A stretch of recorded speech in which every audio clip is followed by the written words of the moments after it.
आज मैं बना रही हूँ व्रत में खा सके वैसे पराठा और उसके साथ एक मज़ेदार सी चटनी।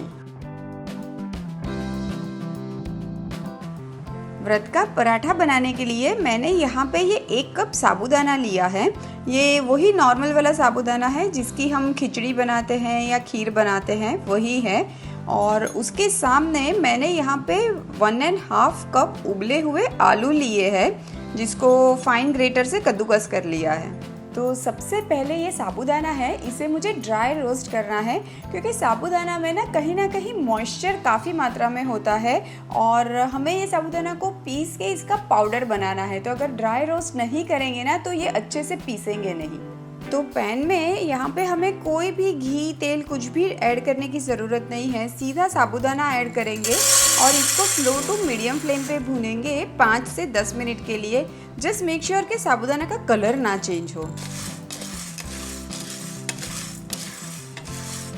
साबूदाना को स्टर करते हुए मुझे 5 से 7 मिनट हो चुकी है और मैंने एकदम स्लो फ्लेम पे ही इसको सेका हुआ है। तो अब हम हीट को टर्न ऑफ कर देते हैं और साबूदाना को एकदम ठंडा होने देते हैं, उसके बाद ही पीसेंगे।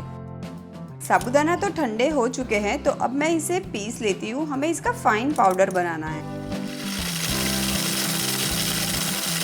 ये देखिए साबूदाना का आटा तो पीस चुका है, इसे हम एक बोल में निकाल लेते हैं। और अब ये साबूदाना का जो पीसा हुआ आटा है इसमें से मैं थोड़ा सा आटा निकाल लेती हूँ। ये हमें चाहिए होगा सूखा आटा जब हम बेलेंगे तब।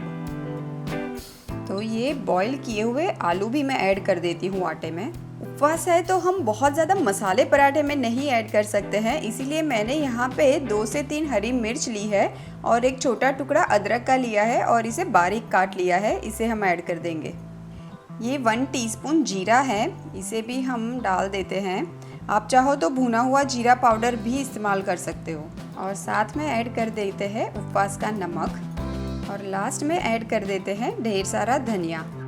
और अब थोड़ा थोड़ा पानी ऐड करके हम आटा लगा लेंगे।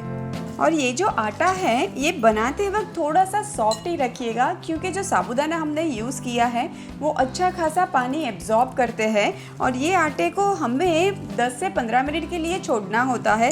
तो जब इसे छोड़ देंगे तो ये आटा और भी सख्त हो जाएगा, इसीलिए जब बनाएं तभी इसको अच्छा खासा सॉफ्ट ही रखिएगा। आटा को हम ढक के 10 मिनट के लिए छोड़ देंगे और तब तक बनाते हैं चटनी। 1 टेबलस्पून जितनी कच्ची पीनट्स मैं ले रही हूँ मिक्सर जार में। साथ में ऐड करेंगे 1 टीस्पून जीरा और ऐड कर देंगे 2 से 3 हरी मिर्च एंड छोटा टुकड़ा अदरक का। उपवास का नमक मैं ऐड कर रही हूँ। धनिया को मैंने धो के अच्छे से साफ़ कर लिया है और आप देखेंगे कि कहीं कहीं पे ये जो इसके स्टेम्स है वो भी मैंने ऐड किए हुए हैं। स्टेम्स में बहुत अच्छी खुशबू होती है, इसे ज़रूर यूज़ करिएगा। और लास्ट में स्क्वीज़ कर देते हैं 1 नींबू का रस और मैं ऐड कर रही हूँ आइस क्यूब्स, इससे ना चटनी का कलर बहुत अच्छा रहता है। चटनी तो पीस चुकी है, हम एक बोल में निकाल लेते हैं।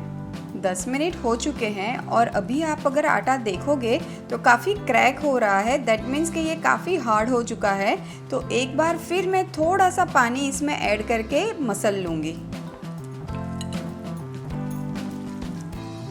चलिए अब ये आटे में से हम पेड़े काट लेते हैं। ये जो पराठा है ये बहुत पतला नहीं बनता है, इसलिए पेड़ा जो है वो थोड़ा सा मोटा ही रखिएगा। अब ये पेड़े को इस तरह से फ्लैट कर देंगे और ये जो आटा हमने थोड़ा सा निकाला था उसमें लपेट लेंगे और फिर बेल लेंगे।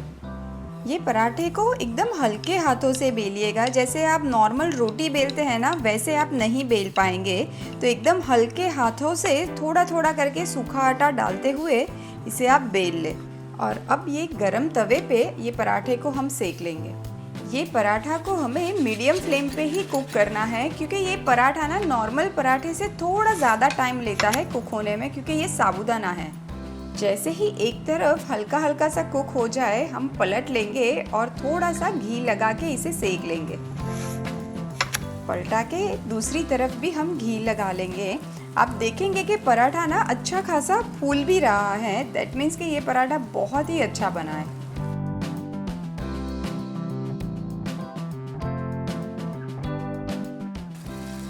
देखिए साबूदाना का पराठा तो बनके बिल्कुल रेडी है। ऐसे ही हम दूसरे पराठे तैयार कर लेते हैं। तो लीजिए, तैयार है गर्मा गर्म उपवास के पराठे और साथ में मजेदार सी चटनी। और ये पराठे का मजा ना एकदम गर्मा गर्म ही आता है।